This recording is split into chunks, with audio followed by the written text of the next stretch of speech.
Namaskar learners. On behalf of School of Vocational Education and Training, I, Urshla Kant, Assistant Professor, welcome you all to this session of Introduction to Master of Science, Information Security, MSCIS, and PG Diploma in Information Security, PGDIS. I hope you all doing well. In today's scenario, as you know, information security, it is a matter of great concern. This makes our MSCIS, that is Master of Science, and PGDIS, that is PG Diploma in Information Security programs, more important and useful.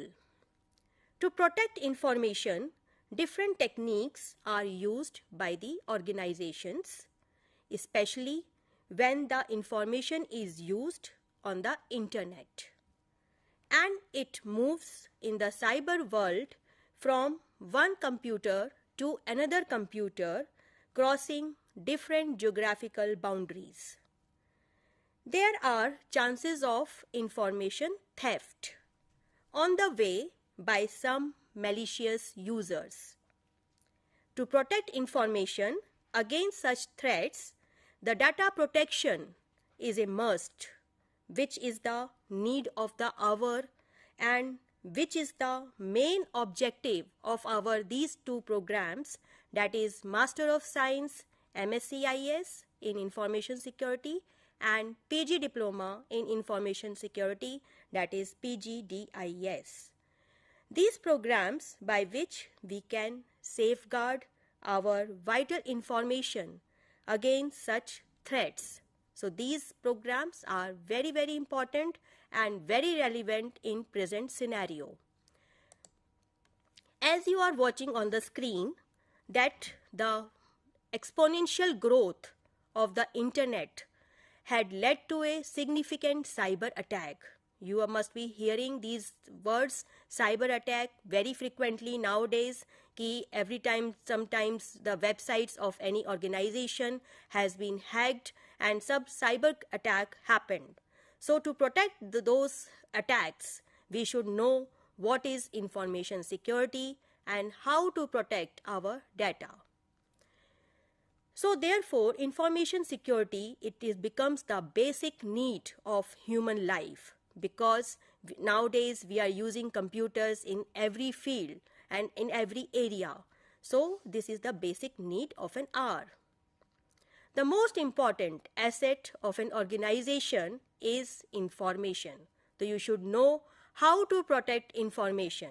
This is the basic question nowadays, and the answer to all these questions, how to protect data, it comes from information security.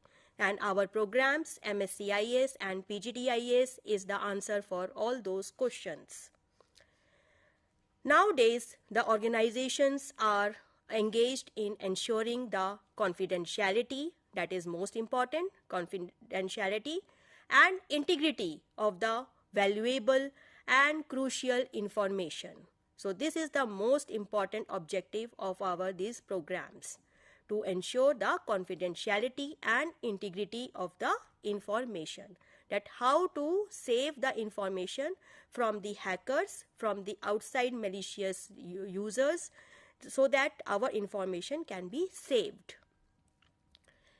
Then the understanding and knowledge of the various mechanisms by which the electronic data can be protected and secured is very, very essential in digital era. So we should know that what are the mechanisms by which the electronic data can be protected and secured. Even in companies, especially outsourcing industry, the challenge is to data security and privacy, which is the vital importance and requires lot of attention. Every day in the newspaper, in the news, television, we are listening that these cyber attacks are happening everywhere. In the website of even the well-known organizations can be hacked, and we should know how to secure the data and how to protect the data from the hackers. So keeping in view the need for everyone, our school, the School of Vocational Education and Training, offered MSCIS and PGDIS program to provide additional skills among youth for getting a job in an organization where he or she is to be placed. So we are providing the skills to protect the data in the organization, and we are providing that how to prevent the data from hacking. So all the knowledge and understanding is there in our program, and even if you will read our study material that is written by well-known experts of area information security, and the language is very, very simple. All the words, all the technical terms are well defined, and you will be very enjoyable to read that material. So please join this program, MSCIS and PGDIS. The objective of this program is to prepare the graduate students for productive courses in the information security by providing an outstanding environment for teaching and research in core areas of the discipline. So the students who have joined this program, they can after doing masters, they can do PhD also and go for the research in the area of information security, and they have the better understanding in the area of information security, and they can take the job in organizations, companies, and can play a very vital role. So this is the main objective of this program, MSCIS and PGDIS. Now I am coming to the mission of this program, PGDIS and MSCIS. The mission of this program is to provide protection, as we are using this term, protection and security, to personal data, and to build data-oriented infrastructure in the industry. So this is the most important mission of this program. The second mission of this program is to raise high professional ethics in the individual and students towards providing information security. As you know, ethics are very, very important, and we should know how to have these high professional ethics in the area of information security. So these programs, MSCIS and PGDIS, is fulfilling this mission very, very properly. So the third mission of this program is to experiment and learn the skills and techniques. Because these programs are skill based, we are providing all the skills and techniques which are needed for providing protection and security to our information. So if you want to gain the skills to protect data and privacy, and how to perform well in the area of information security, please join these programs. Now I am coming to the learning outcome of this program. This is to demonstrate and understand the complex body of knowledge in the specialized area of information security, which is based on our own research experience from a master's project and global research literature. So in this program, we have project also.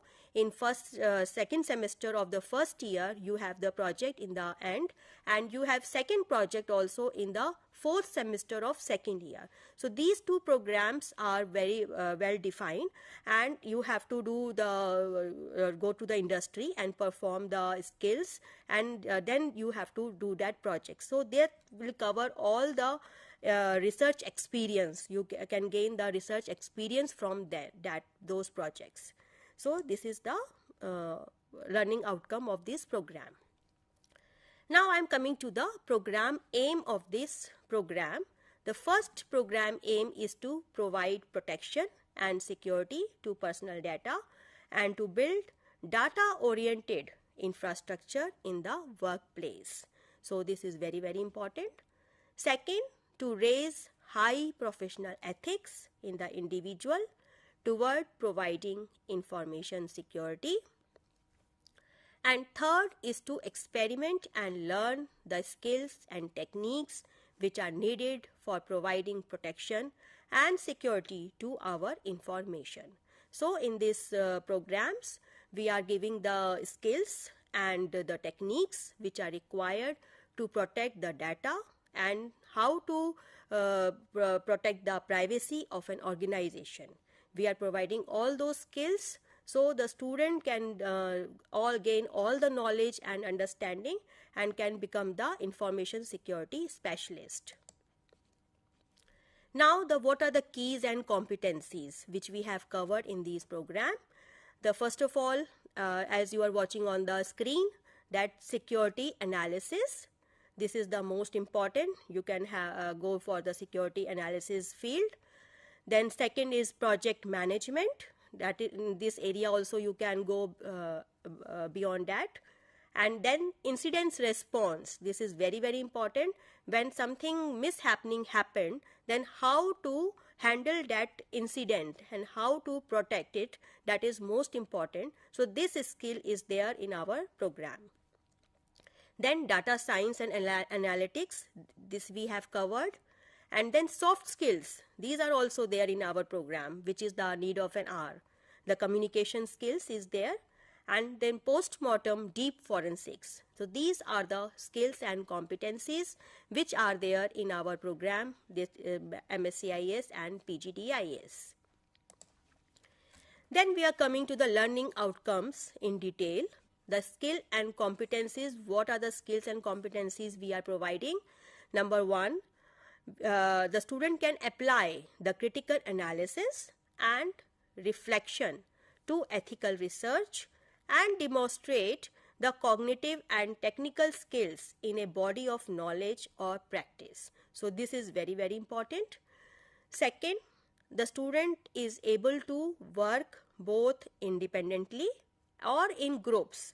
As I told you in the beginning, in the project, because there is a project in the first year also, in second semester, and there is a project in the fourth semester of second year. So in this, the students can work independently also and in groups on complex tasks which are there in the project, which require cooperation across all information security disciplines. Then third, plan strategies with an outsourcing company with a specialized area of information security, and the students can also communicate effectively by writing well-structured reports or project reports, which are project reports only, and contribution by project reports and by oral presentation, because in those projects the evaluation method is that the project has been evaluated and the viva is also there, so you have to be prepared for that. Now I am coming to the eligibility. That is the most important question for this program, that how the students can enter this program. The eligibility of this program is bachelor degree in any discipline or its equivalent from a recognized university. So it doesn't matter if you have a commerce background or arts background or humanities or science, any background you have, you can join our program. Just you need bachelor degree in any discipline. And the second thing which I want to tell you right now, there is a now lateral entry also, because we are having the PGDIS program for the previous years. So now the PGDIS program students, those who have cleared PGDIS courses, they can enter into the second year of MSCIS and complete the master degree. So the lateral entry of those PGDIS students who had already passed PGDIS program courses, all 8 courses, that means first semester and second semester, so they can enter the second year of MSCIS program and their credits will be transferred as per the university norms. So there is a lateral entry. So this is a good news for all those PGDIS students, those who have done PGDIS from IGNOU. They can enter MSCIS in the second year and complete the master degree, and they can go further. Now the medium of instruction, which is English as present. Presently we are providing only English medium self-learning material, and the duration minimum is 2 years and maximum is 4 years. So you have to complete all the 4 semesters in the 4 years, maximum 4 years, minimum 2 years. The fee structure is 10,800 per semester is the fees. So this is the fee structure, and the program it is having 4 courses are there in every semester, 16 credits of each semester, and total credits 64. And after completion of 32 credits, you have an option with PGDIS as an exit option also. So those who have entered MSCIS and they have completed first semester and second semester successfully, they can have the PGDIS certificate and can exit from this program.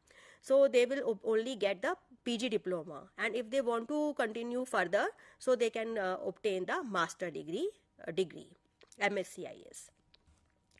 So still, if you are interested in this program, you can register from that link which is there on the screen from ignou.admission.summer.edu. You can take the admission from this link and take the admission. Now I am coming to the program structure of this program. This program is having 4 semesters. The first semester, it is having 4 courses. As you are watching on the screen, that this 4 codes are there, and that is first course is MSCI 021.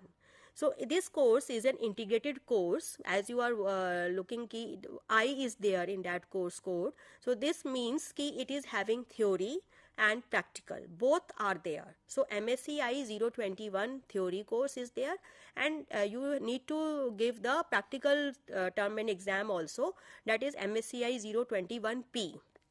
So while filling the term and examination form, you have to be very careful. You have to pay the fees for both MSCI 021 for theory and MSCI 021P for sitting to the term and practical exam. So that is the first course, MSCI 021. The title of this course is Introduction to Information Security. This is a compulsory course and having 4 credits. The second course is likely the first course, that is the MSCI 022, which is having the theory and practical component. The title of this course is Network Security. This is also a compulsory course having 4 credits. The third course is MSCI 023, that is also having theory and practical component. It is an integrated course, and the title of the course is Cyber Security. This is compulsory course having 4 credits. So these first 3 courses are integrated course. The fourth course is only the theory based. So that is why it is called MSE 024. The title of this course is Policy, Standards and Laws. This is compulsory course having 4 credits. So this is the first semester structure of this program, and as I told you in the beginning, this first and second semester we have taken from PGDIS program. So the program structure of PGDIS first semester and second semester is same of MSCIS first and second semester. Now I am coming to the second semester of this program. In this 4 courses are there. First is MSCI 025. So I is there. So it is a theory and practical based course. That means it is an integrated course. And the title of the course is Application and Business Security Developments. So as the title is suggesting you, it's a very interesting course and it covers all the fundamental queries about application and business security developments. So this is also a compulsory course having 4 credits. Then the next course is MSCI 026. That I is here, though it is an integrated course having theory and practical, and the title of the course is BCP, DR Planning and Audit. So it is also very interesting. See, audit is also there, BCP, Business Continuity Program, and DR Planning, Disaster Recovery Planning. So this title, as you the name is there, so it is very interesting course and it is compulsory course having 4 credits. Then the third course of this semester 2 is MSCI 027. That covers all the fundamental queries about digital forensics. So it is a compulsory course having 4 credits. And the last course of this second semester is MSEP 028. that is the first project which is there in the second semester of PGDIS and MSCIS program. It is compulsory course having 4 credits. So this is all about the second semester structure. Now I am coming to the semester 3. It is having 5 courses. The first course is MSE 029. This is a theory based course and the title of the course is Cyber Attack, the use of technology in cyberspace. So I already told you the relevance of the reading cyber attack nowadays is very increasing. So it is a compulsory course having 2 credits. And the next course is MSc 030, which is the title of the course is Cloud and Infrastructure Security. This is also a compulsory course having 2 credits. The next course is MSc 031. This is a theory course, cyber security using Python. So this language you should know to perform the information security areas. So this is a compulsory course having 4 credits. The next course is MCS 226. This we have adopted from School of Computer and Information Science. So this course we have taken as it is. So that is the why the course code is MCS 226. Here the title of the course is Data Science and Big Data. So this is a compulsory course having 4 credits. The last course of this semester is MSEL 032. L means it is a lab based course, covers all the practical thing of the earlier courses, that is MSc 029, 30, 31 and 226. So that means it covers all the practical aspects of cyber attacks, cloud security and data recovery. So this is also a compulsory course having 4 credits. Now I am coming to the last semester of this program, that is semester 4, which covers 6 courses. The first course of this semester is MSc 033. The title of the course is Web Application Testing and Audit. It is a compulsory course having 4 credits. The next course is MSc 034. That is a title of the course is E-commerce and Cyberspace. This is very important nowadays to learn that everywhere we are using the internet for online banking, also for shopping, everywhere we are using internet. So we should know the e-commerce and cyberspace. So this is a compulsory course having 2 credits. The next course is MSc 035. That the title of the course is IoT Security. This is also a compulsory course having 2 credits. And the next course is MSc 036, which covers all the latest trends in information and cyber security. At present what is happening in information security area, in organization, in industries, in schools, in colleges. So all we have covered the live examples of the information security aspects. So that comes under MSc 036. This is also a compulsory course having 2 credits. Then the next course is MSEL 037. The L is there, so it is a lab based course, covers all the practical components of web security, application audit, e-commerce, security and IoT. So this covers all the aspects of MSc 033, 34, 35, 36. So this is compulsory course having 4 credits. And the last course of this semester 4 is MSEP 038. That is the project 2. It is a compulsory course having 2 credits. So this is all semester 4, which covers 6 courses, and all the courses are very important. As you know, the title of these courses, the terms are very interesting, and as I already told you, this self-learning material is there, and you will get it by post. Even you can have that soft copy of the self-learning material on the eGyan Kosh, so you can refer that. And language is very simple. The teacher is inbuilt. If you will read the material, you will get the better understanding on every topic of information security. Then I am coming to the program guide, where you will find the program guide of these programs.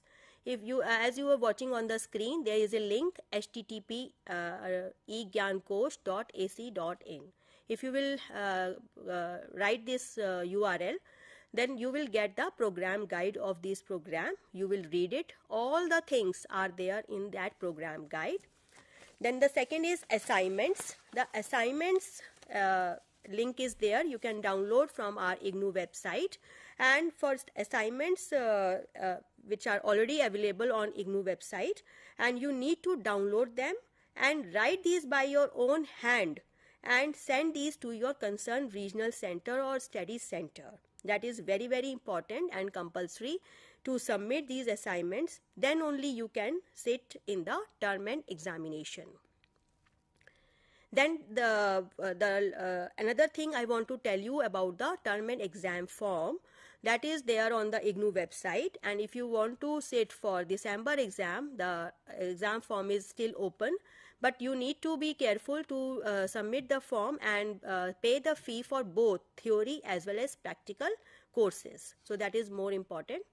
Then the soft copy of the study material, which is available on eGyan Kosh and also on eContent app. You can refer that soft copy until you will get the hard copy by post.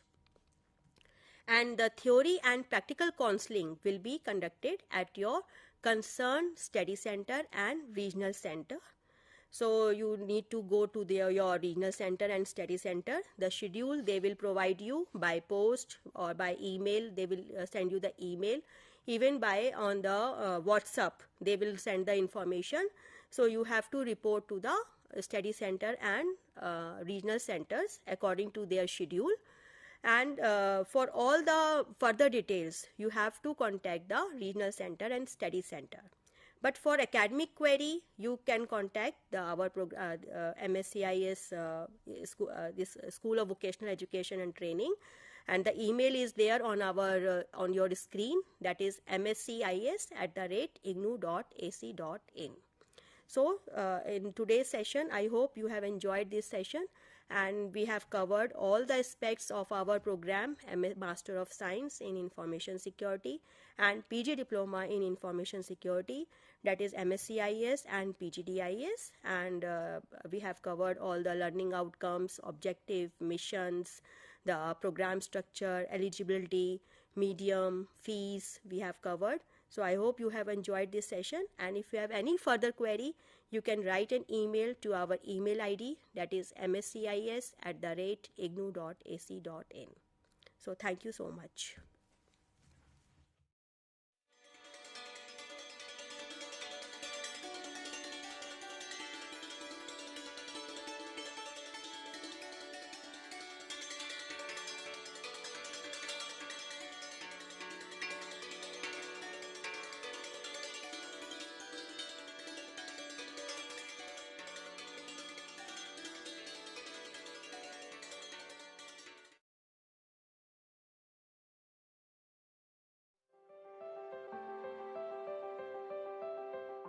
Are you interested in television journalism or radio journalism or online journalism? Or do you want to learn with the flexibility of open learning?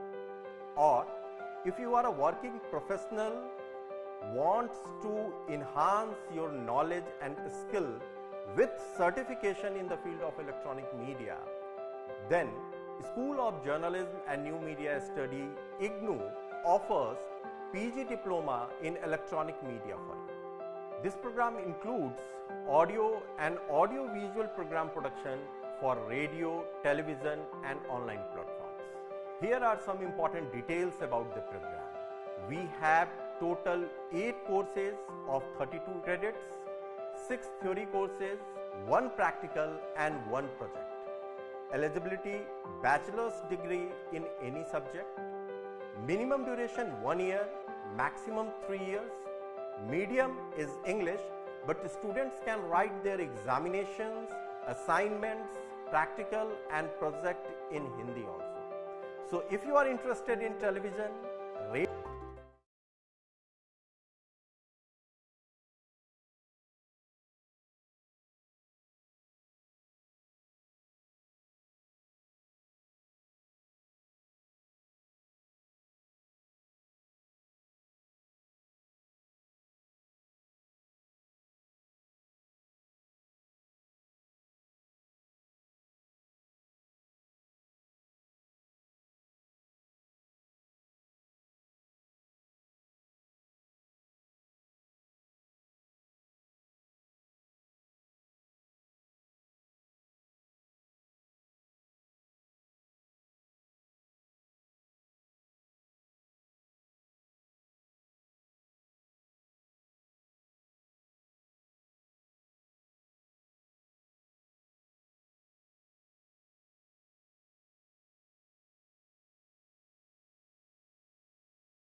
عزیز طلباء و طلبات اور عزیز ناظرین، آداب۔ آج جس معروف شخصیت کے فن کے متعلق آپ کو معلومات فراہم کرائی جائے گی، ان کا اردو فکشن کی دنیا میں ایک اہم مقام ہے، جنہوں نے 20ویں صدی سے لکھنا شروع کیا اور جن کی قلم نے 21ویں صدی تک مسلسل وہ لکھتی رہی۔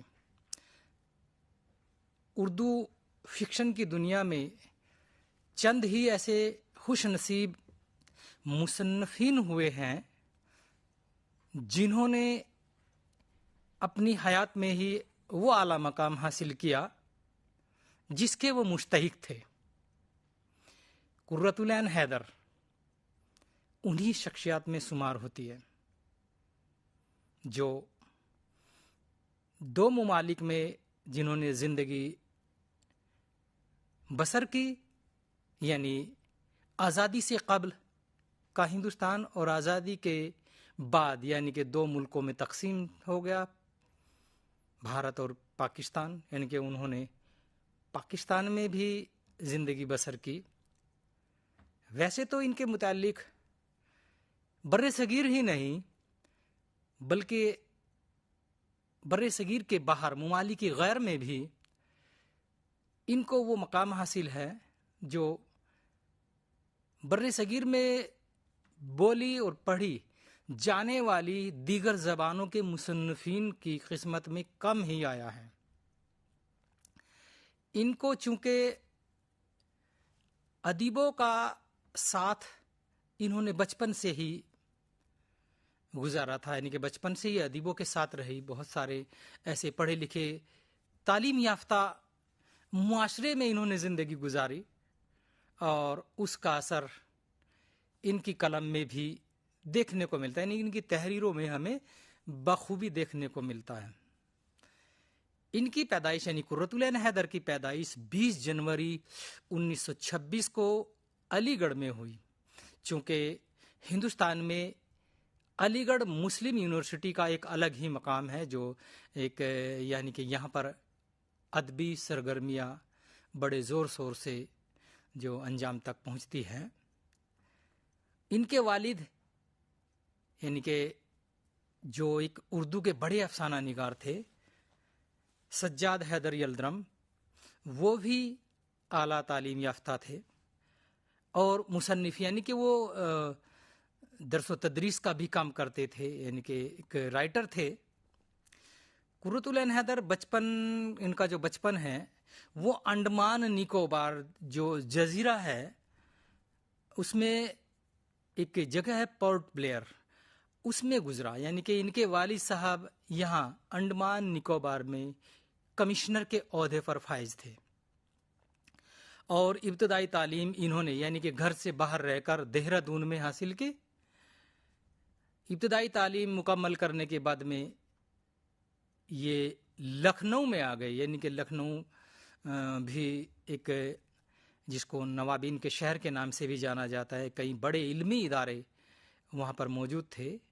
تو لکھنؤ سے انہوں نے انگریزی سبجیکٹ میں ایم اے کیا اور چونکہ انہوں نے 6 سال کی عمر سے ان کی جو پہلی کہانی ہے وہ 6 برس کی عمر میں انہوں نے لکھی اور اس وقت ایک لاہور سے، چونکہ یہ آزادی سے قبل کا واقعہ ہے، اس وقت انہوں نے ان کی جو کہانی ہے وہاں جو مطلب غلام ہندوستان میں لاہور میں ایک اخبار نکلتا تھا جس کا نام تھا پھول، اس میں شائع ہوئی۔ آزادی سے قبل لاہور سے یہ اخبار نکلتا تھا اور اس کے 5 سال بعد یعنی کہ جب ان کی یہ کہانی شائع ہوئی اس کے 5 سال بعد ان کی کہانی اردو کے ایک رسالے جو ایک معروف رسالہ تھا، بہت اردو دنیا میں وہ الگ ایک بہت اہم مقام اس رسالے کا تھا، اس کا نام تھا ہمایوں، اس میں بھی شائع ہوئی۔ اردو کے مشہور کیونکہ یہ وہ زمانہ ہے جب قرۃ حیدر یعنی کہ ان کو عینی آپا بھی کہا جاتا ہے. ان کا جو اردو دنیا میں اس نام سے بھی بہت مشہور ہے. تو انہوں نے لکھنا مطلب بالکل شروع کیا تھا لکھنا، یعنی کہ آغاز ان کی مصنفین زندگی کا ہو رہا ہے. تو اس وقت چونکہ یہ ادب کی دنیا میں نئی تھی، اس وقت کے ایک معروف افسانہ نگار جن کا نام احمد ندیم قاسمی تھا، انہوں نے 1946 میں نقوش لطیف کے عنوان سے ایک ان خواتین کے افسانوں کا ایک مجموعہ شائع کیا جو مطلب جنہوں نے تازہ لکھنا شروع کیا تھا. قاسمی نے ان مصنفاؤں سے ان کے فن کے متعلق کچھ سوالات بھی کیے، یعنی کہ ان کا ہلکا پھلکا سا ایک انٹرویو بھی انہوں نے لیا. اور چونکہ اسی کے متعلق جب انہوں نے قاسمی صاحب نے ان کے فن کے بارے میں ان سے کچھ جاننا چاہا تو قرۃ حیدر نے کیا کہا اس کے بارے میں. انہوں نے کہا تھا کہ قرۃ حیدر میرے نزدیک ادب برائے زندگی یعنی ترقی پسند تحریک کو کسی حد تک انہوں نے فالو کیا، اور ادب برائے زندگی کا نظریہ بہتر ہے، لیکن اس حد تک نہیں کہ ادب محض پروپیگنڈا بن جائے. یہ قرۃ حیدر کہہ رہی ہے، یعنی کہ بقول قرۃ حیدر. یعنی کہ اس بات سے ان کے اس انٹرویو، ان کے اس کال سے یہ ثابت ہو جاتا ہے کہ یہ ادب برائے زندگی کے حامل تو ہے، لیکن اس کے بالکل ایک مکمل طور پر اس کی پیروی نہیں کرتی ہیں. قرۃ حیدر کی جو تحریریں ہے ان میں ہندوستان، پاکستان اور دنیا کے دیگر ملکوں میں ان کو بر صغیر سے باہر بھی احترام سے دیکھا جاتا ہے، کیونکہ ان کی زبان بے حد خوبصورت ہے اور ان کا تاریخ کا مطالعہ یعنی کہ ہسٹری کا جو اسٹڈی ہے، ان کی مطالعہ ہے تاریخ کا، وہ نہایت وسیع ہے، یعنی کہ بہت عمدہ ہے. انہوں نے بہت اس پر محنت صرف کی ہے. اسی بنا پر ان کو متعدد یعنی کہ ان کے جو تحریریں، ان کی جو تخلیقات ہے، ان کی زبان صاف ستھری ہے اور عام قاری تک کو اس کو سمجھنے میں کوئی دشواری نہیں ہوتی ہے. یہ الگ بات ہے کہ قرۃ حیدر نے ادنا طبقے، متوسط طبقے کو لے کر کے کوئی مطلب ایسے عنوانات ان سے متعلق نہیں ہیں. ان کے متعلق یعنی قرۃ حیدر کے متعلق کہا جاتا ہے کہ انہوں نے ہمیشہ اعلیٰ طبقات کو موضوع بنایا. کیونکہ اس کی سب سے بڑی وجہ یہ رہی کہ انہوں نے ہمیشہ بچپن سے لے کر کے اور آگے کا اپنا جو پوری زندگی ہے وہ ایک اعلیٰ طبقات کے بیچ گزاری تھی. اس لیے یہ ادنا اور متوسط طبقے سے کے رسم و رواج، ان کے رہن سہن، ان کے لباس یا ان کے دیگر جو ان کے معلومات ہیں ان سے یہ ناواقف تھی. تو اسے کہتے ہیں کہ اس کے معاشرے کا اثر ہونا وہ ان پر لازم تھا. ان کی زبان کو، ان کے تخلیقات، ان کے موضوعات اور ان کے کردار کو دیکھتے ہوئے جب ان کی تخلیقات بر صغیر سے باہر اور یعنی کہ امریکہ اور یورپ یا رشیا تک یعنی بہت سے ممالک غیر میں ان کا ترجمہ ہوا اور ترجمے کے ذریعے لوگوں نے ان کو پڑھا، ان موضوعات پر انہوں نے وہ سوچنے پر مجبور ہوئے. اور تو ہندوستان کی حکومت نے ان کو متعدد یعنی کہ بہت سارے انعامات سے بھی نوازا. اور ان انعامات میں یعنی کہ اسی کی بنا پر سب سے پہلے شروعات چونکہ علی گڑھ میں ان کی ولادت ہوتی ہے تو علی گڑھ مسلم یونیورسٹی نے ان کو 2 سال کے لیے یعنی کہ 1982 سے 1984 تک بطور مہمان پروفیسر ان کو مدعو کیا، یعنی کہ پروفیسر کے لیے ان کا انتخاب کیا اور اس کے لیے ان کو 2 سال وہاں علی گڑھ میں گزارنے پڑے. اور اس کے لیے انہوں نے بہت ساری ادب میں بھی بہت ساری ایسی تخلیقات سامنے آتی ہے کہ یہ ادب کی دنیا میں انہوں نے پھر پیچھے مڑ کر نہیں دیکھا. بہت سارے ایک سے بڑھ کر ایک تخلیقات ان کی منظر عام پر آتی گئی. اور چونکہ ان کے جو آس پاس کا جو ماحول تھا وہ ایسا ماحول تھا کہ اس میں ان کو ہر طرح کے جو سہولیات ہے وہ دستیاب ہوتی گئی. انہی بنا پر مطلب ان کی جیسے ان کی تخلیقات منظر عام پر آتی ہے تو ہندوستان کا ایک اعلیٰ انعام ہے. یعنی کہ اس کی فہرست تو کافی طویل ہے، لیکن ان میں سے 1967 میں ان کو ساہتیہ اکیڈمی کا جو ان کو افسانوی مجموعہ جو ہے جس کا نام پت جھڑ ہے، اور اس کے لیے ان کو ساہتیہ اکیڈمی کا انعام دیا گیا پت جھڑ کی آواز کے لیے، اور اس ایوارڈ سے ان کو سرفراز کیا گیا. 1964 میں ان کو ترجمہ، کیونکہ یہ اردو زبان مصنفہ اردو زبان کی ہے، MA انگریزی میں کیا ہے، تو یعنی کہ انگریزی سے اردو یا ہندی میں ان کو ترجمہ کرنے میں کوئی دشواری ان کے سامنے نہیں آئی. تو انہوں نے ترجمے بھی کیے، متعدد ترجمے کیے، اور اس کے لیے ان کو ترجموں پر سوویت لینڈ نہرو ایوارڈ یہ ایوارڈ ان کو دیا گیا. اور 1984 میں ان کو پدم شری، بھارت سرکار ہندوستانی حکومت نے ان کو 1984 میں پدم شری اور غالب ایوارڈ سے نوازا. 1990 میں ان کو ہندوستان کا سب سے اہم سمجھا، یعنی کہ لٹریچر یا ادب کی دنیا کا سب سے جو اہم انعام ہے وہ سمجھا جاتا ہے، جس کو گیان پیٹھ ایوارڈ کہتے ہیں، وہ ان کو ہندوستانی حکومت نے دیا. اور جبکہ ان سے قبل صرف 3 جو اردو کے معروف جو ادبا ہے ان کو دیا گیا، جن میں فراق گورکھپوری، سردار جعفری اور شہریار شامل تھے. قرۃ العین کا پہلا جو ناول ہے وہ ہے، ان کا نام ہے، ان کے اس کا عنوان ہے میرے بھی صنم خانے، جو 1948 میں شائع ہوا. اور اس کے علاوہ ان کے کئی ناول اور بھی ہے، لیکن ان کی زیادہ جو شہرت ہوتی ہے، یعنی کہ ادب کی دنیا میں ان کی زیادہ جو شہرت نکھر کر سامنے آتی ہے وہ آتی ہے آگ کا دریا. یہ ایک ناول ہے جو بہت ضخیم ہے. اس ناول کے لیے جب یہ ناول منظر عام پر آیا تو اس کی وجہ سے ان کو بہت شہرت ملی، چونکہ اس ناول میں انہوں نے ہندوستان کی تاریخ 2500 سالہ جو تاریخ ہے اس کو انہوں نے سمو دیا ہے.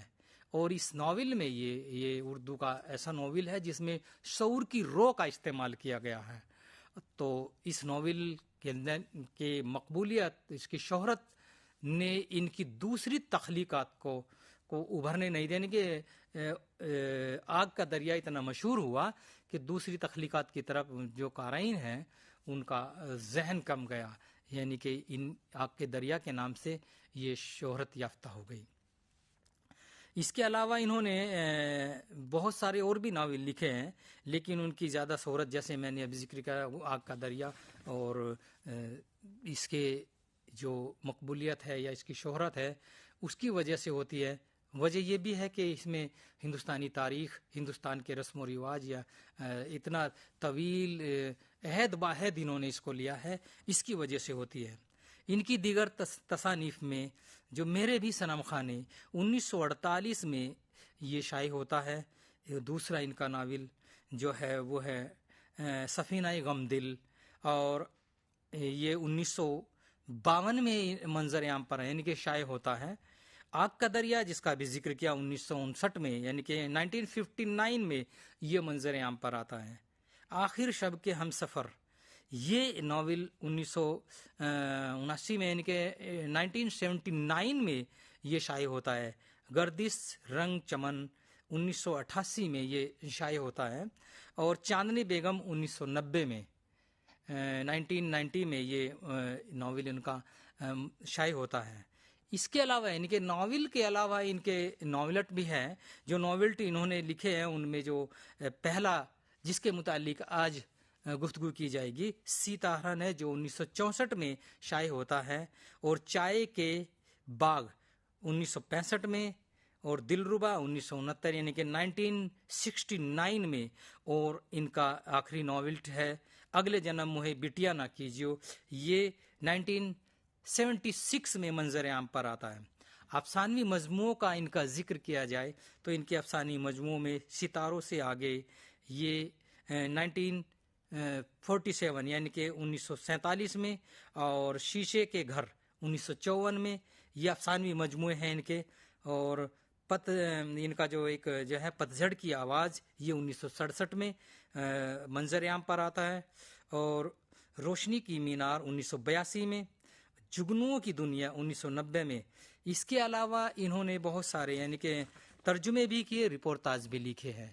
قرۃ حیدر ایک ایسی معروف فکشن نگار ہے جنہوں نے اردو ادب کی دنیا میں ایسا ایک یہ لفظ استعمال کریں گے کہ تہلکہ مچا دیا کہ ان کو ہندوستان یا بر صغیر ہی نہیں بلکہ بر صغیر سے باہر بلا کر بھی ان کو انعامات دیے گئے۔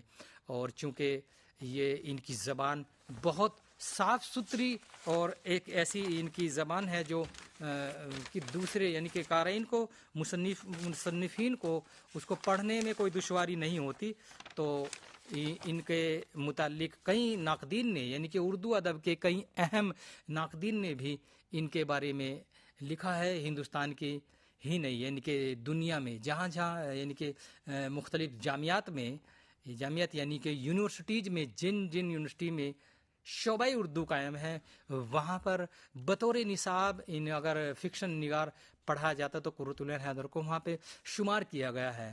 اور چونکہ آج جس ناول پہ ان کا گفتگو کی جائے گی یہ ایک ایسا ناول ہے جو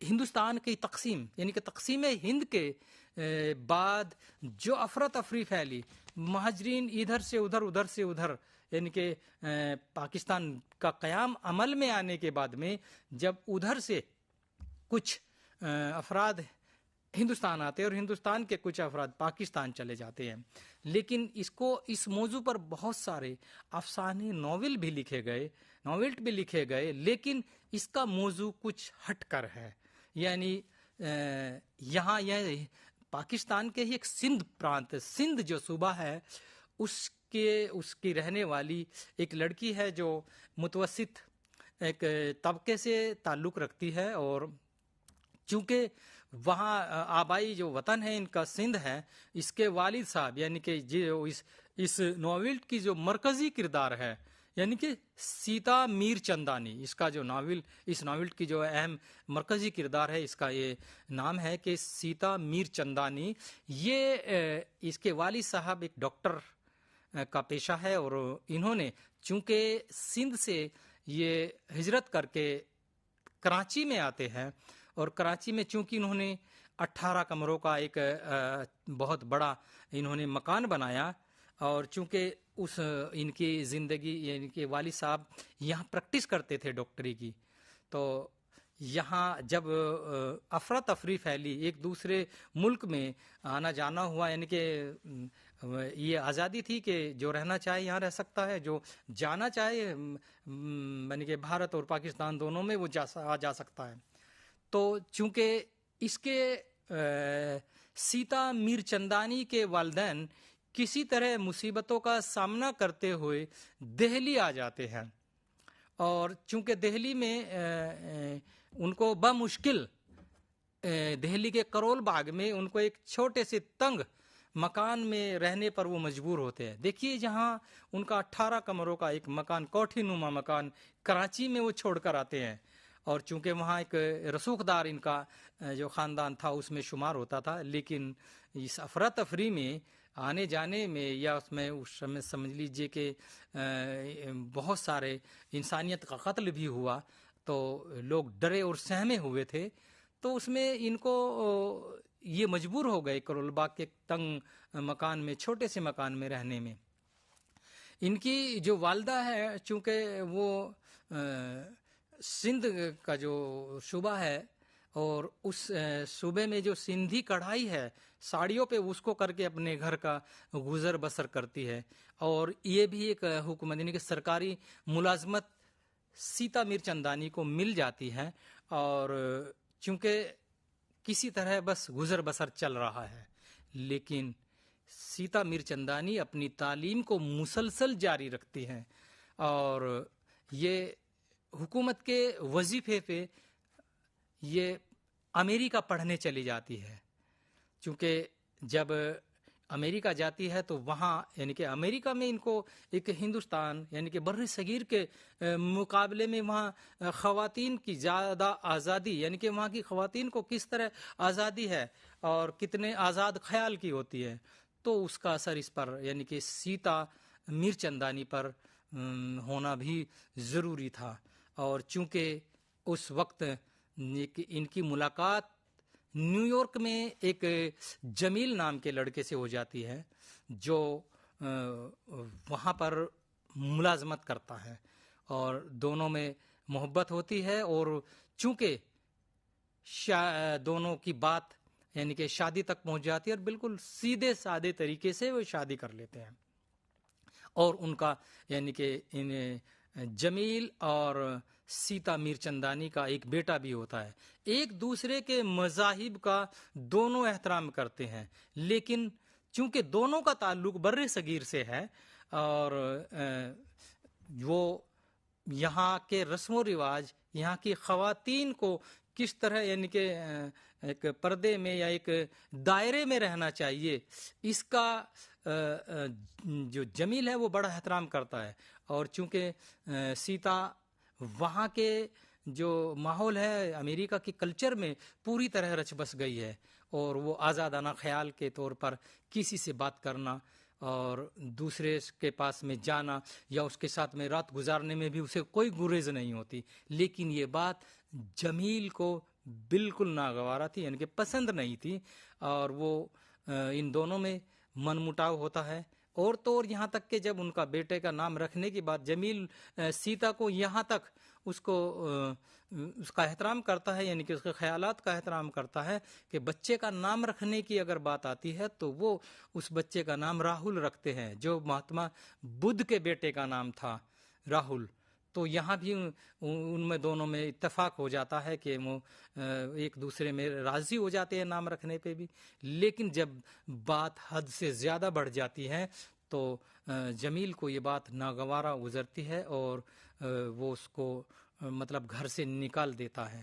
لیکن یہ اس بات کا ذرا بھی ملال نہیں کرتی، تو ایک دوسرے شخص کے ساتھ میں جس کا تعلق بھی یو پی سے ہے اور اس کا نام عرفان ہوتا ہے، اس کے ساتھ میں رہنا شروع کر دیتی ہے. چونکہ عرفان بھی متوسط طبقے سے تعلق رکھتا ہے، اور عرفان کے ساتھ میں یہ بیوی کی طرح رہتی ہے. ان کے عرفان یو پی سے ہجرت کر کے پاکستان جاتے ہیں، اور پاکستان سے وہ بھی وہاں امریکہ میں ملازمت کی غرض سے جاتا ہے. وہیں ملاقات ہوتی ہے، اس کے ساتھ رہنا شروع کر دیتی ہے. لیکن وہ بھی اس بات کو مطلب اس پہ پابندیاں لگانے کی کوشش کرتا ہے، کیونکہ عرفان کا تعلق جس طبقے سے ہے، یعنی کہ جیسے مسلم سماج میں خواتین کو پردے کا احترام کرنا چاہیے، تو چونکہ وہ ممالک غیر میں ہے، ہندوستان سے باہر ہے، ان سب کو لے کر کے وہ اعتراض کرتا ہے، اور ان میں آپس میں بھی من مٹاؤ ہو جاتا ہے. اسی درمیان اس کی ملاقات یعنی کہ کچھ عرصے کے لیے ان کو سری لنکا میں آنا پڑتا ہے، اور سری لنکا میں ایک وینسنٹ جو مارش ہے اس سے ان کی ملاقات ہو جاتی ہے، اور اس کے ساتھ میں بھی انہیں رہنے میں کوئی دقت نہیں ہوتی ہے. یعنی کہ سیتا، یہ دیکھیے موضوع سے کیا اندازہ لگا جا سکتا ہے کہ جو یہ سیتا ہے اس کو کسی کے ساتھ رہنے میں بھی یعنی کہ اس کو ہر ایک کوئی ہرنا چاہتا ہے. سیتاہرن جیسے موضوع رکھا کا نام ہے کہ اس کو صرف ایک خاتون کے طور پر یعنی کہ صرف اس کو استعمال کر رہے ہیں. جمیل نے طلاق اس لیے اس کو بعد میں طلاق اس لیے دے دیتا ہے کہ وہ اس کو اس کے جو چال چلن ہے، اس کا جو چریتر ہے، اس کا جو کریکٹر ہے، اس پر وہ پابندیاں لگانا چاہتا ہے کہ آپ اس طریقے سے نہیں رہیے، میرے ساتھ رہنا تو یہ پابندیاں آپ کو برتنی ہوگی. لیکن وہ اس کے لیے راضی نہیں ہوتی، طلاق ہو جاتا ہے. عرفان کہ جو ساتھ جب آتی ہے تو اس سے گزارش کرتی ہے کہ مجھے میرا بیٹا راہل دلوا دیجیے، اور جب یہ عرفان کے ساتھ ہوتی ہے تو تبھی ان کے والد صاحب کا انتقال ہو جاتا ہے اور یہ دہلی آ جاتی ہے۔ دہلی میں ان کی ملاقات برجیش کمار چودھری سے ہوتی ہے، اس کے ساتھ بھی یہ رہنے لگتی ہے یہاں، اور برجیش کمار سے جب کے ساتھ رہتے ہوئے ان کو پاکستان میں یعنی کراچی میں ایک کانفرنس میں جانا ہوتا ہے، تو عرفان سے وہاں ملاقات ہونے کے بعد بھی عرفان ان کو ایک دم یہ سمجھ لیتا ہے کہ یہ دکھی ہے، اکیلی ہے، تنہا ہے، تو دونوں میں نزدیکیاں ہوتی ہے اور دونوں نیو یارک میں جاتے ہیں۔ نیو یارک میں یعنی کہ ان کو جب وہاں عرفان کو ایک ملازمت مل جاتی ہے، یعنی کہ اقوام متحدہ میں یونائٹڈ نیشنز آرگنائزیشن میں اس کو ایک اچھی ملازمت مل جاتی ہے، تو وہاں سیتا سوچتی ہے کہ میں اب اس سے، چونکہ اسی درمیان جمیل اس کو ایک طلاق نامہ ہے کہ اس کے کاغذات بھیج دیتا ہے، اور وہ اس سے اس کو دیکھ کر کے یہ خوشی مناتی ہے کہ اب مجھے عرفان سے میں شادی کر سکتی ہوں، یعنی کہ میں آزاد ہوں۔ لیکن جیسے ہی یہ وہ سوچتی رہتی ہے، ان کے والد کا انتقال ہونے کے باوجود یہ دہلی میں آ جاتی ہے، اور عرفان زیادہ عرصے تک ان کا انتظار نہ کر کے ایک اسپینش لڑکی سے وہ کے ساتھ میں رہنے لگتا ہے، یعنی کہ اس کو شادی کر کے اور وہ کراچی میں لے آتا ہے۔ لیکن یہاں ایک بات سیتا کے ذہن میں مسلسل چلتی رہتی ہے، اور وہ یہ ہے کہ سیتا یہ سوچتی ہے کہ جب ہم ہجرت کر کے آئے تھے پاکستان، یعنی کہ کراچی سے ہم دہلی آئے، آج عرفان سے شادی کرنے کے بعد میں پھر پاکستان کراچی جاؤں گی، جو ہمارا اپنا شہر تھا، اب نہیں ہے لیکن پھر ہوگا۔ تو یہاں ان باتوں میں کھوئی رہتی ہے، اور جب وہ واپس امریکہ جاتی ہے تو اس کو پتہ لگتا ہے کہ عرفان نے اسپینش لڑکی سے شادی کر کے وہ کراچی پہنچ گیا ہے۔ تو یہاں پر سیتا میر چندانی کا ایک جو سارے خواب ہے وہ چکنا چور ہو جاتے ہیں، اور اس یعنی کہ اس ناولٹ میں قرۃ العین حیدر نے اتنے دلچسپ مطلب کردار کا انتخاب کیا ہے کہ اس کو اگر ہم پڑھنا شروع کرتے ہیں تو جب تک اس کو مکمل طور پر نہیں پڑھتے تو ہمیں چین نہیں پڑتا۔ تو اس طرح سیتا جو میر چندانی ہے، اس کا ایک کردار ہمارے سامنے آتا ہے کہ ایک ہندوستانی جو ایک لڑکی ہے وہ کس طرح ممالک غیر میں جانے کے بعد میں کیسے کیسے اپنے آپ میں تبدیلی کرتی ہے، اور وہ ممالک غیر کی خواتین کے نقش قدم پر چلتے ہوئے اپنے آپ کو کس طرح ایک بے راہ روی کے راستے پر چل پڑتی ہے۔ تو اس ناولٹ میں ان کرداروں پر روشنی ڈالی گئی ہے۔ تو اسی کے ساتھ ہمارا لیکچر اختتام تک پہنچتا ہے، پھر ملاقات ہوگی۔ آداب۔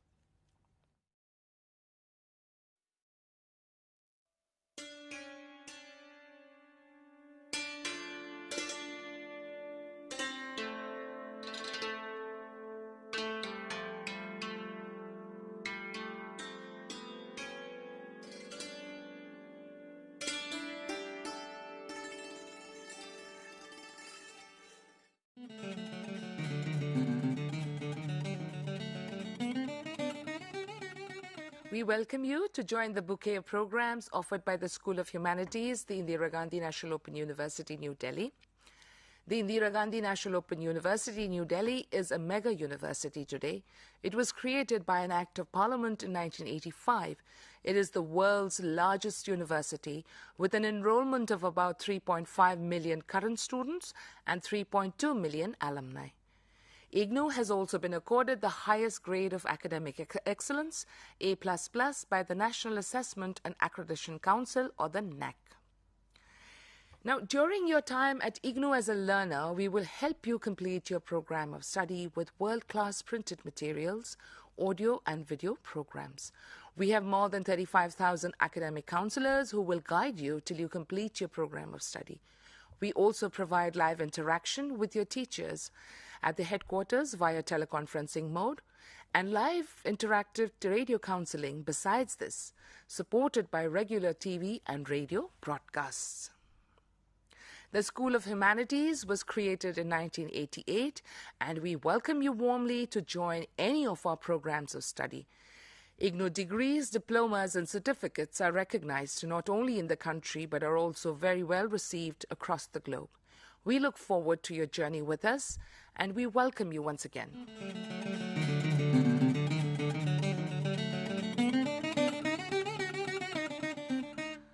The School of Humanities of the Indira Gandhi National Open University offers more than 26 ODL programs, which is open and distance learning programs, and now more than 10 online programs. A very interesting feature that we have, a very interesting program that we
Welcome viewers.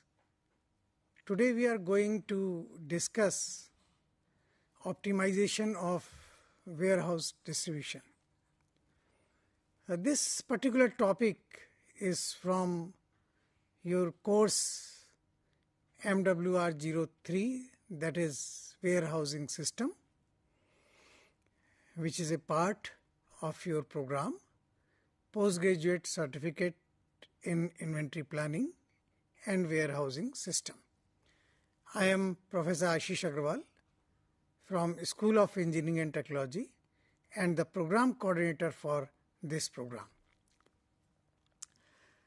You will be surprised to see that in warehouse, in inventory, we need to optimize the distribution, because in warehouse, the material used to come from factory or manufacturing unit to warehouse for going to the market. Before starting any optimization technique or model, let me explain you what is inventory. Inventory refers to the collection of goods, materials, resources that a business hold in bulk for the purpose of production. Basically, what happens that it is stored or it is taken in anticipation of its use in future. But inventory for any organization, for any establishment, it is a very, very important. Now the question is where we have to keep the inventory. It is the warehouse. Warehouse is a place where the inventory is stored. You will appreciate that all the finished good or semi-finished good or any item required for the particular manufacturing a product cannot be accommodated in a manufacturing unit. Therefore, warehouse is required. Even you will surprised to know that when the car or refrigerator or air condition or television, when they used to come from the manufacturer, it does not directly goes to the dealer or at the shop.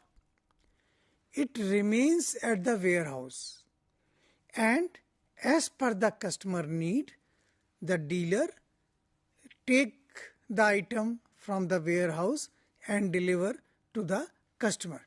So If we see that definition of warehouse, warehouse is a place where we keep the product for the use in future.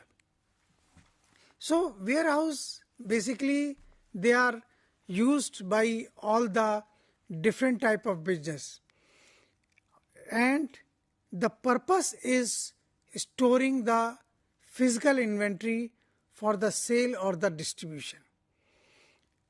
It is used before either for shipping or shipping to other location or to the end customer. There are two purposes. Now, third important point, which is a warehouse distribution, which is the main topic of today's discussion, that even in warehouse, we need the warehouse distribution. That means material movement and the transportation. There are two major activities in any warehouse distribution. And for doing so, we need to allocate the pupil, because one has either to work on the trucks or the vehicle from movement from one place to another place, or keeping the material from truck to the shelf. So we need the different models so that the cost can be optimized, time can be optimized, profit can be maximized. So all these comes as a warehouse distribution. Now in today's session, we have kept only two objectives. The first objective is to learn about the optimization solution, because in the transportation of material from one place to another place, we have a transportation model. And the basic problem is that there are so many facilities from where we have to take the material to the different facilities, and the cost is involved, time is involved, human labor is involved. So we need a model which is useful to optimize the total cost, total time, total labor hour. It is very important here, and we will also provide you the importance of each model, that what is the optimization, what is the importance of optimizing the warehouse operations and the allocation efforts. Now we come to the transportation model. Basically, transportation model is nothing but it addresses the concept of moving thing or product or item from one place to another without any change. Without any change, that physical appearance will not change. The particular product is shifted or placed or moved from one place to another. Another assumption we take in the transportation model, that any damage in the route or any change in the route is in negative consequences. That whatever route is decided in the transportation model, that remains constant and that is fixed. And our objective is to find the most efficient route for the source allocation. Now, what is the transportation model? It is based on some optimization technique, just like operation research or linear programming.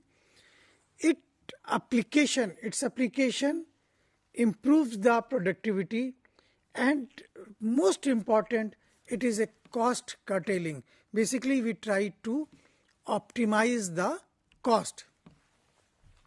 In short, the transportation problem is termed as TP, and it is composed of some physical distribution of resources is to be made from one place to another place to meet certain set of criteria within the given availability.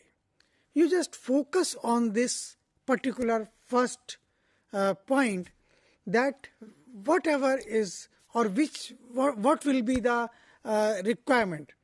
Requirement may be the demand at the marketplace. Now what is availability? Availability means that whatever product we are producing, that is the availability. Now that availability is to be matched with the demand. That may be the warehouse demand, that may be the market demand, that may be the customer demand. The place from where it goes or where it is start.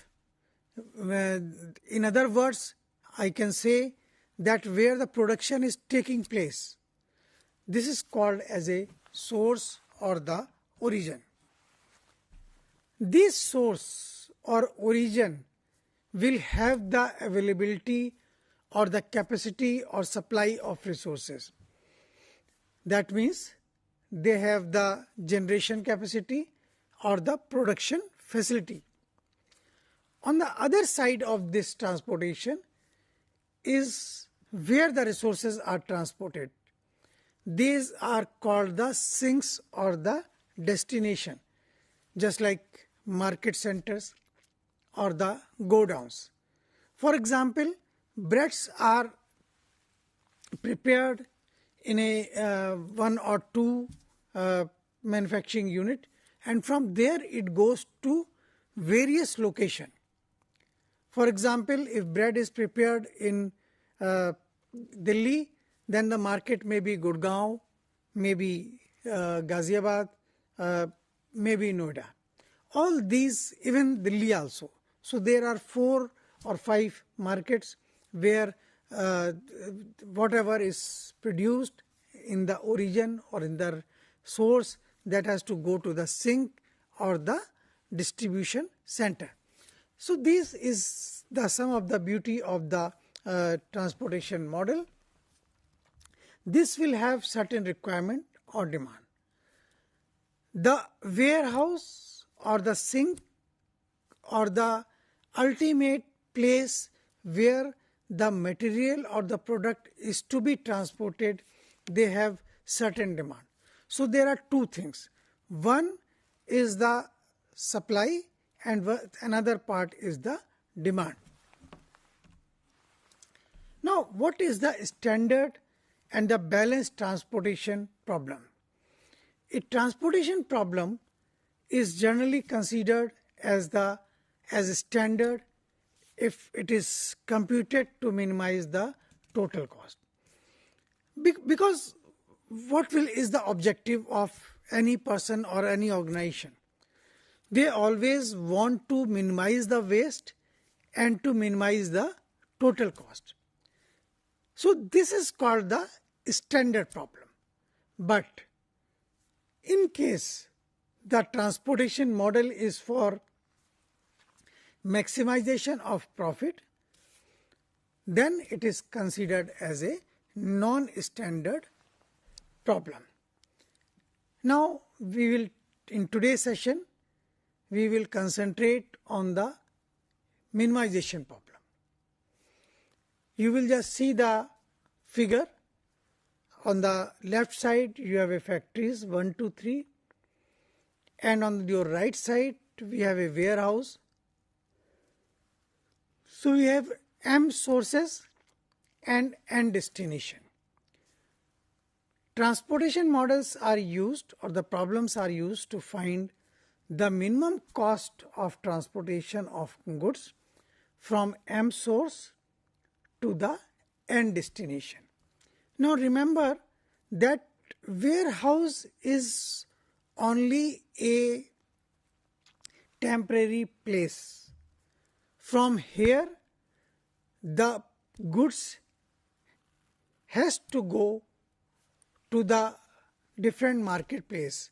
It may be dealer end. The dealer may have a small type of a store where 10 to 11 or 20 vehicles can be kept. But if we need more variety, then the dealer has to reach to the warehouse.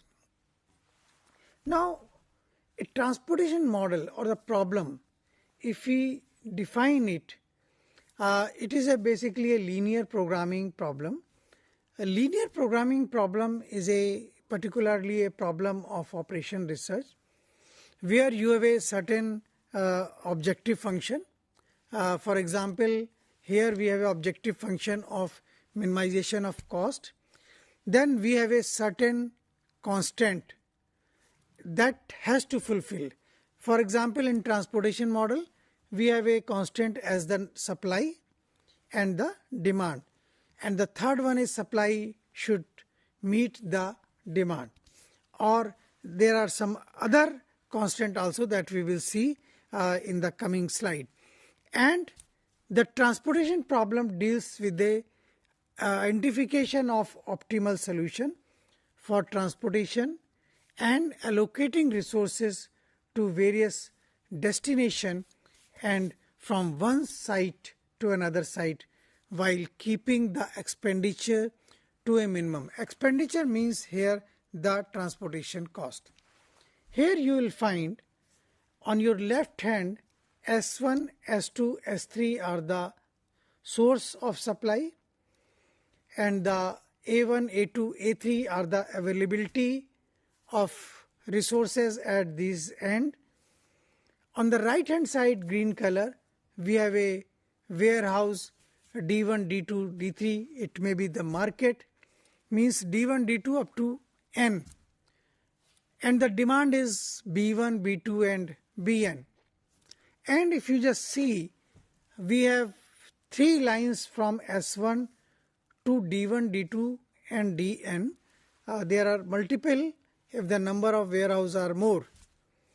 And you will see that C11 means the cost of providing X11 item from source 1 to warehouse 1. Similarly, others are self-explanatory. This is a basic transportation model. Now, how you will formulate the transportation problem? Let us assume that OEM, that means original equipment manufacturer, is supplying the resources or the different products from M source to N destination. Source SI and destination may be DJ.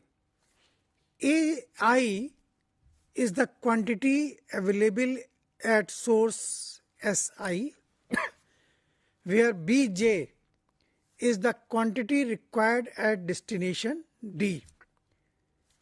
Cij is the cost of transportation of 1 unit of resource from Si to Dj.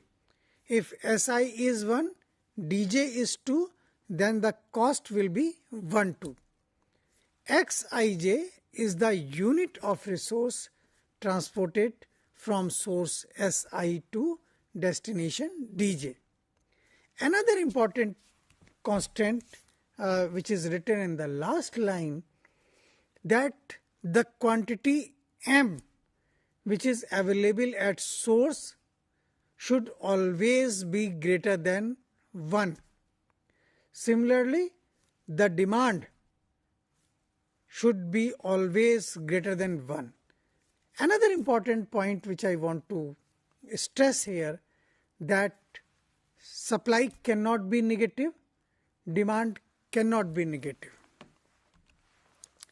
This is a basic model of a transportation problem.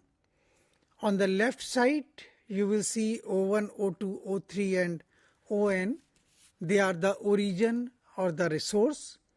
While as a column, if you just see, these are the rows. And the column you have a destination D1, D2, D3 and Dn.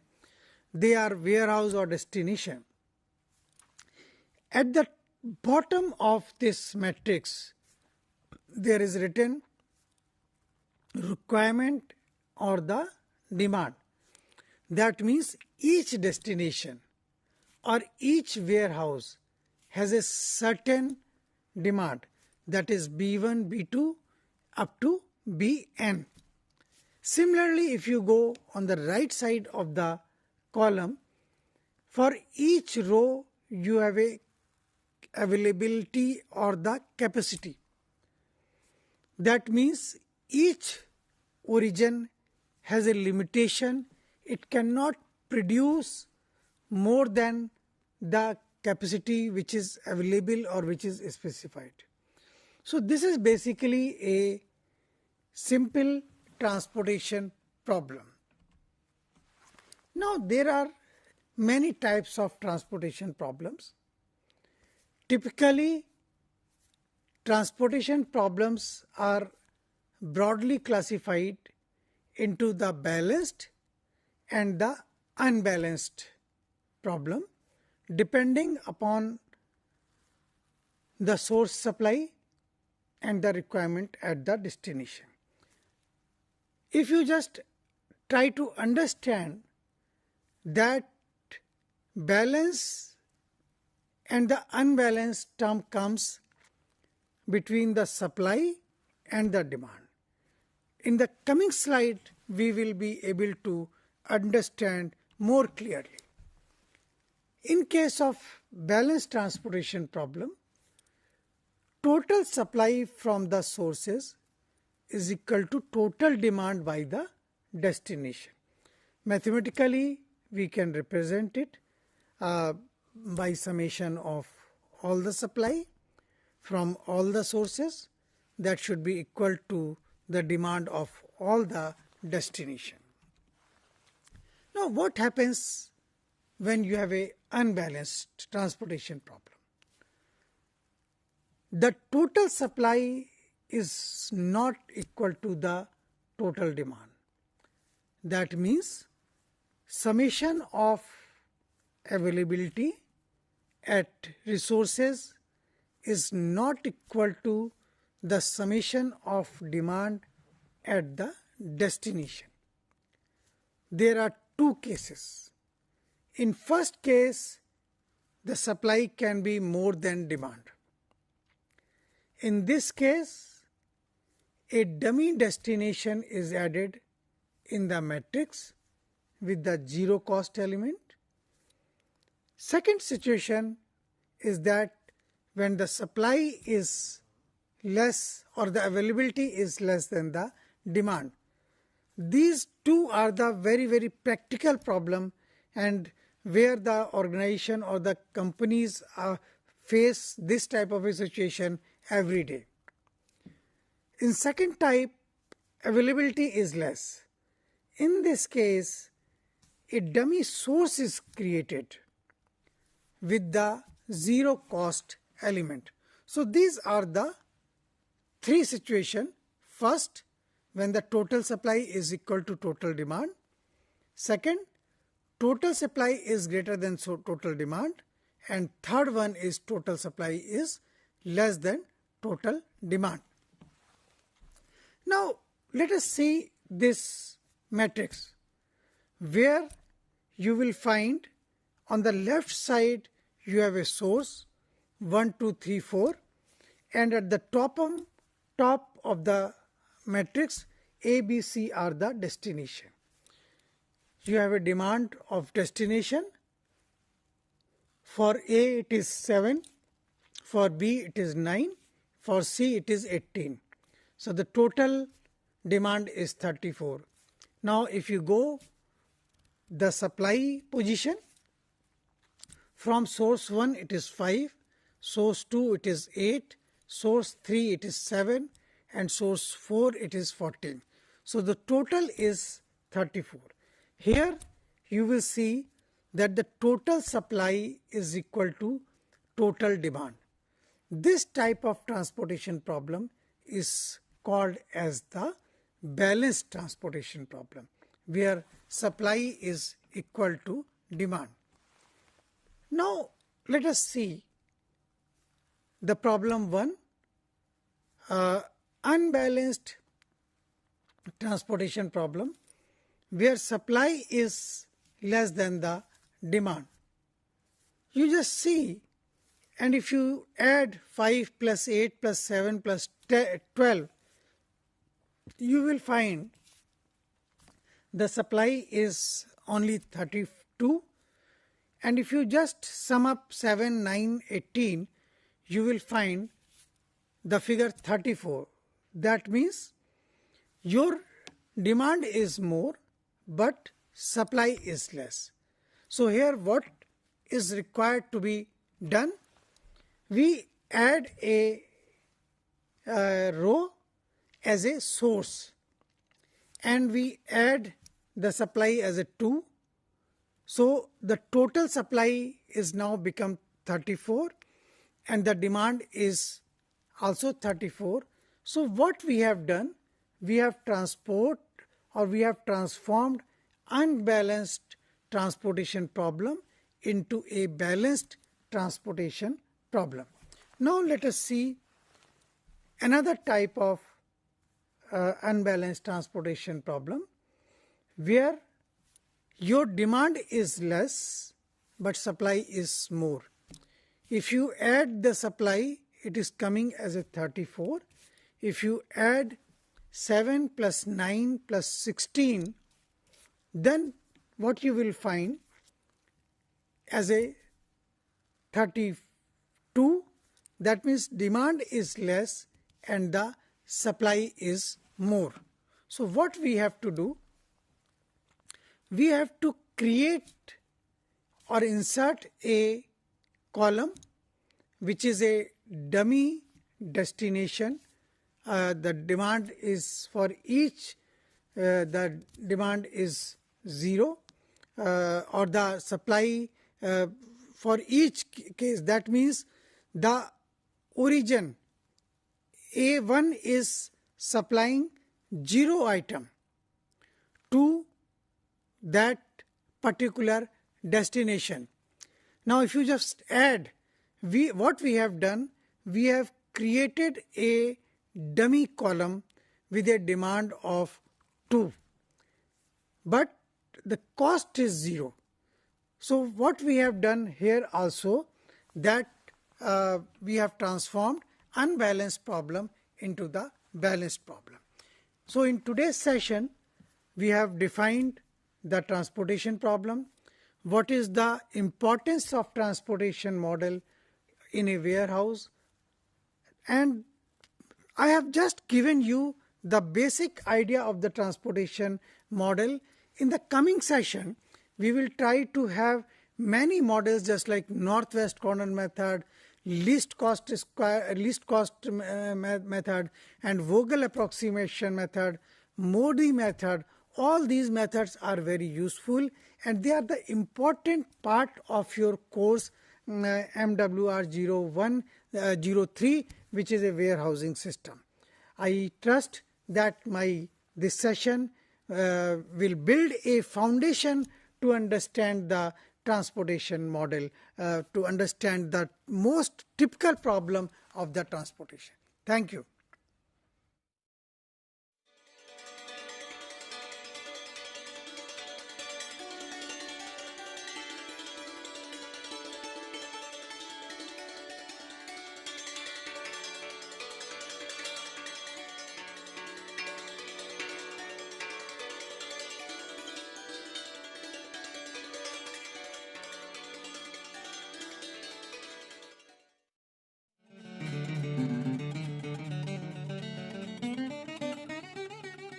We welcome you to join the bouquet of programs offered by the School of Humanities, the Indira Gandhi National Open University, New Delhi.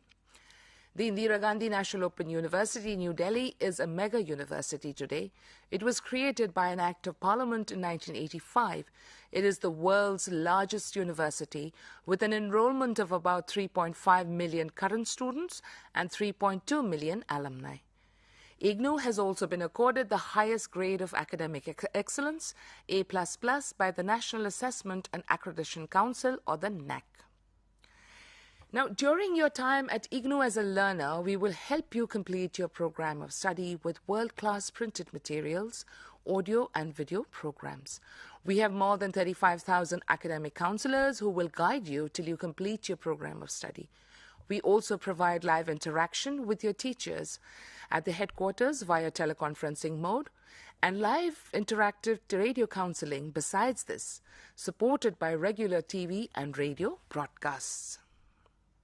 The School of Humanities was created in 1988, and we welcome you warmly to join any of our programs of study. IGNOU degrees, diplomas and certificates are recognized not only in the country but are also very well received across the globe. We look forward to your journey with us, and we welcome you once again.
Welcome, viewers. In transportation model, or when we deal with the optimization of warehouse distribution, we have two types of problems. One problem is transporting the material or the product or the goods from one place to another place. That means source to destination. And our objective is to optimize or minimize the cost of transportation. This problem is known as transportation problem. Another problem is the allocation. Suppose there are 5 persons or truck drivers. Each has a certain efficiency, or you can say different types of characteristics. So on the basis of that, we have to allocate each truck to each person. One person cannot be allocated or assigned 2 trucks. Similarly, 2 persons cannot be assigned to a single truck. So objective is each driver, each truck.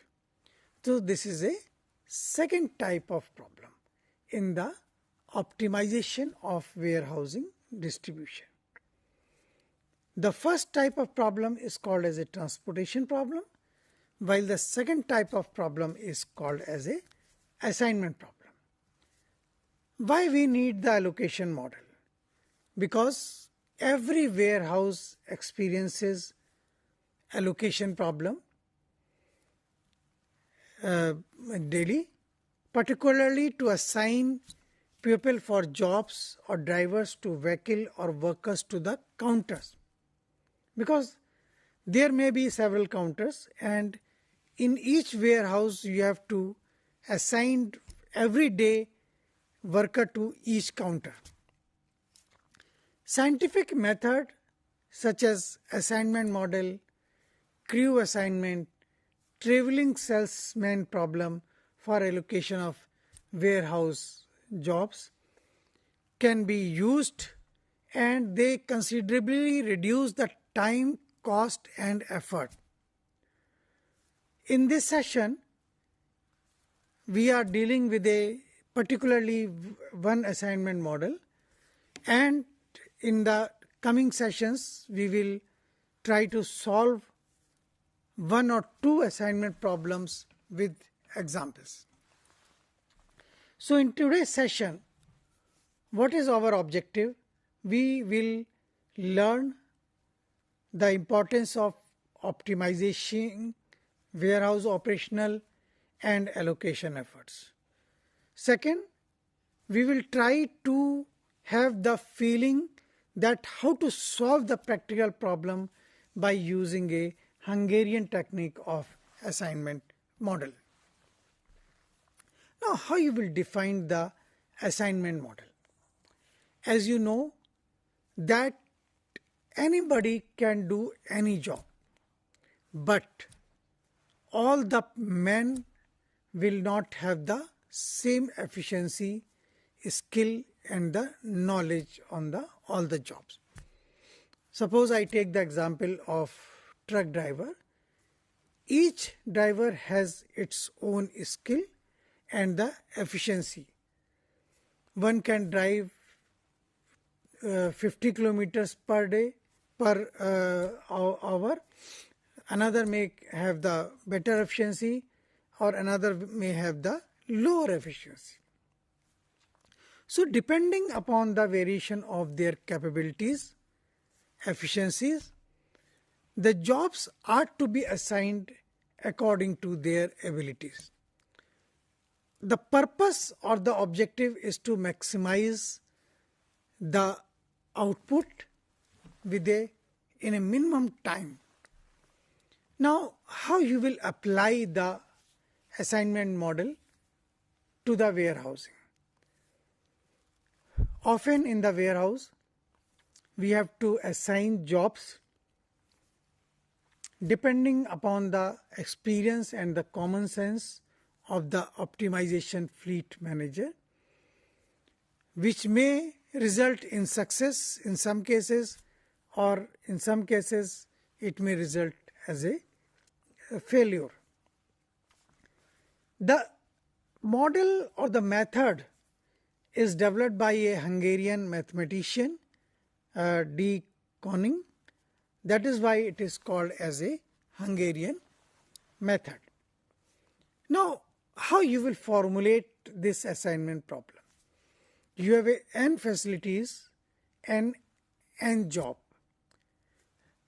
Another important thing that in transportation model, there is no need to have the square matrix, means row is equal to column, but in case of assignment, square matrix is necessary, essential,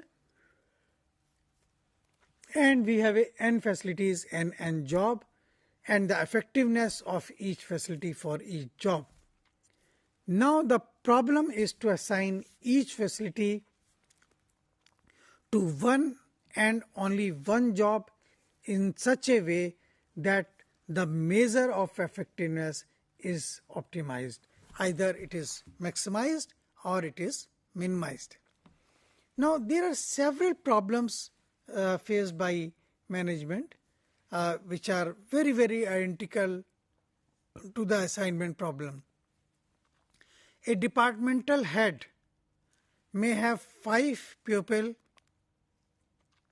available for the assignment and 5 jobs to fulfill. He or she may like to know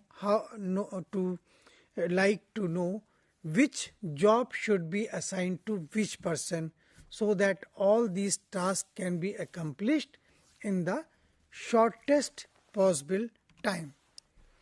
Now, suppose we have a truck. Take the example. There are empty trucks and the trucks has to be assigned to the different cities. Now, we have to assign the trucks in such a way so that the total distance can be minimized. In a marketing setup, by making an estimate of sales performance for different salespersons or salesmen, as well as for different territories, one can assign it a particular salesman to a particular territory with a view to maximize overall sales. So this becomes a maximization problem of a assignment. This is basically a matrix, as I told you, that in assignment model the matrix should be square, where number of rows should be equal to number of columns. Now these are the sum of the steps. Remember, in today's session we are not taking any problem. First we want to build up some theoretical base in you, so that when we start with some mathematical problem, you should be able to better understand and you should be able to formulate and solve the problem. So step 1, you have a statement from where you have to generate the matrix, which is normally a square matrix. How to deal when your matrix is not a square, that we will discuss. Now formulate the given information. Generally the cost or the profit contributed when they perform the job, in the form of matrix, certain rows which may be the man or the vehicle, and the column which are certainly few jobs. Now second step, as in case of transportation problem, we have two types. One is standard, another one is non-standard. The objective may be either to maximize the profit or to minimize the cost or the time. When we talk about the cost minimization or any minimization, then it is called as the standard form in assignment problem. If we want to maximize the profit, the given problem is to be first converted to the minimization form by using one of the following rules. Please try to understand that in case of minimization problem, we have nothing to do anything extra. But if our objective is maximization of profit or maximization of profit or availability, then first we have to convert the maximization problem into the minimization. Now how you will convert? First thing, that try to identify the maximum cell value. Then subtract all the cell value from it to get the corresponding cost value. Definitely when you will subtract from the cell value the maximum value, you will get the negative value. Now as a second step, multiply all the values with the -1, so you have all the values in a positive value. And second important thing is your maximization problem is now converted into the minimization problem. Now step third, the name of this step is your balancing. An assignment problem is said to be balanced if the number of rows is equal to the number of columns, the matrix is square. What is the meaning of that? That means if we are having persons and the jobs, if we have 5 jobs, then our operator or the driver of the persons are 5. 5 person has to perform the 5 jobs. That is known as a balanced problem or the balanced. Now, what you will do if your problem is not balanced? There are again two situations. First, either the number of persons are more than the number of jobs, or number of jobs are more than the number of persons. In other statement, we can say if the number of rows is not equal to the number of columns, then what we do, we add a dummy row or dummy column with some assignment cost as 0 for the dummy cell unless and otherwise specified. If we have specified something, then we will take that value. But here I just want your kind attention that what is the meaning of number of rows is less than number of columns? That means your number of persons are less than the number of jobs. In the vice versa, number of columns are less than the number of rows. That means number of jobs are less than the number of persons available. Here again, if the number of columns are less, you have to add one column. If your number of rows are less, you have to add one dummy row. This is the basic step, because unless and until your matrix is a square matrix, you will not be able to apply Hungarian method. Now, what is step 4? Step 4 is also called as the opportunity cost matrix. We have a first row operation. In the row operation, what we do, we try to locate the smallest element in each row of the cost matrix and subtract it from each element of the corresponding row. Suppose 5, 6, 7, 8 are the numbers, then the 5 is the lowest, then we will subtract 5 from each one. The basic idea is to have the 0 value, because we want that the particular person, if does that particular job, it takes the 0 amount of the time or the cost. This is the basic purpose. More clearly, subtracting smallest of first row from all the first row element and the smallest of second row from the second row and so on. What we will get? We will get at least 1 0 in each row. Then how to deal with it, let us see. Now there is one important tip, how to cross check it. Now for each row and each column, there must be 1 0. And there should not be any negative value. If you are getting any negative value, that means there is a mistake. And important thing is that if you get at least 1 0, then your iteration can be stopped. Otherwise, you carry on unless and until you get at least 1 0 in each row. Now, step 5. Now we have, after opportunity cost matrix, it is time to make a assignment. Now how you will make the assignment? Now you have at least 1 0 in each row.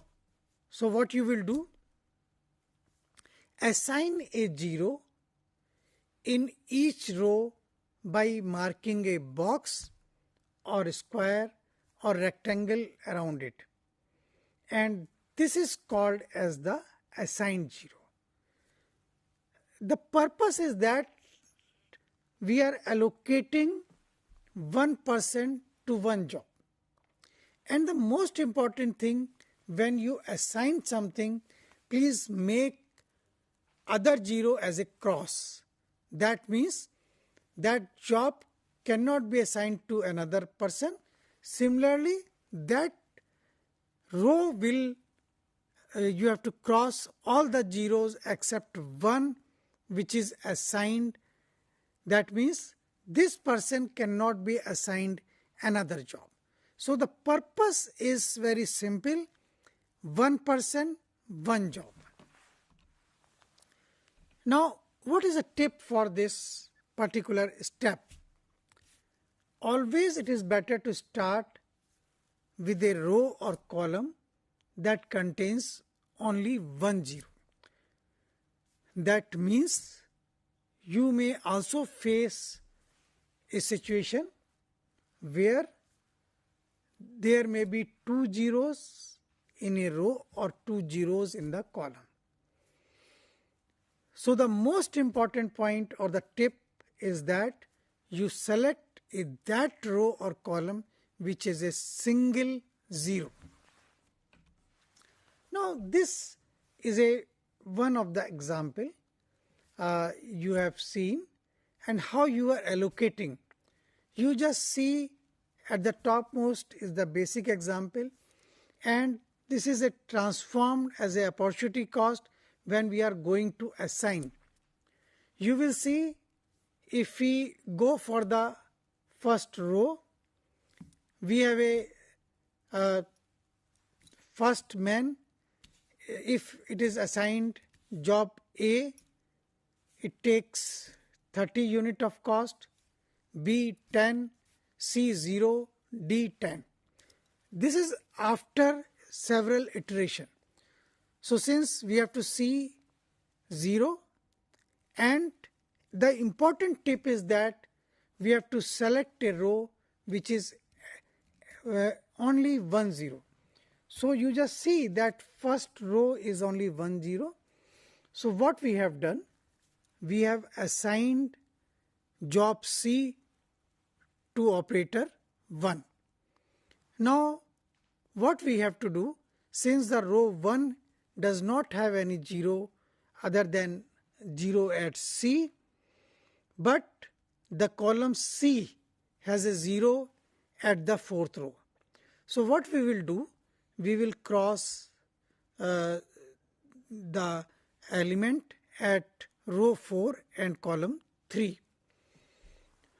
This simply implies that the job C cannot be assigned other than operator 1. Now you will come to the second row. Second row, the operator 2 is assigned to job A, and all other 0 in column A we will cross it. That means job A cannot be assigned to any other person other than 2. Operator 1, there is no question because we have already assigned. So 2 is assigned with the job A. If you just see the row 2, what we have done, at D we have a 0. So what we will do, we will make it crossed. Similarly at A, row 3 and 4 are 0, we will cross it. So till now we have assigned job A, job C to operator 1 and job A to operator 2. Now comes to the row 3rd. After crossing the 0 at column A, we have only 1 0 at column D. So what we will do, we will simply assign job D to operator 3. That means now we have 3 allocation to 3 operator, 1, 2 and 3. Now comes to the 4th row. In this row, if we move from left to right, you will find the 0 at column B. So what we will do, we will assign job B to operator 4. So in this way you can complete the assignment problem. Now what is the application of assignment and warehousing? As I told you, we can allocate the drivers to the fleet of vehicles. We can select the vehicles for the suitable route. We can allocate equipment for material handling. We can make the arrangement of materials. Then fleet selection problem. So in today's session, we have defined the assignment problem. We tried to understand the basics of assignment problem, and the most important is that where it is going to be used. It is used when you have a certain operators and certain jobs, and you have to assign jobs to different operators. Another important part is that assignment problem is a special type of transportation problem in which the capacity of each source as well as requirement is taken as a 1. In case of transportation problem, the matrix need not to be square, but in case of assignment problem, the matrix should be square. The both models, transportation model as well as assignment models, both are useful in optimization of warehouse distribution. I trust that my session on transportation model as well as assignment model must be useful to you, and you have understood both the model. In the coming sessions, we will try to give you learning by solving a practical example or the numerical example step by step, so that you may have the better understanding. Thank you. Thank you very much.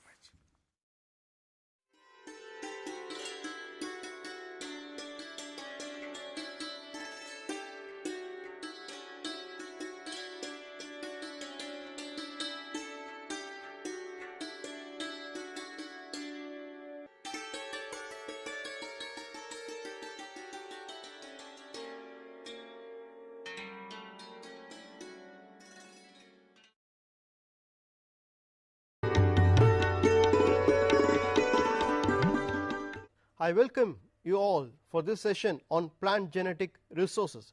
It's a very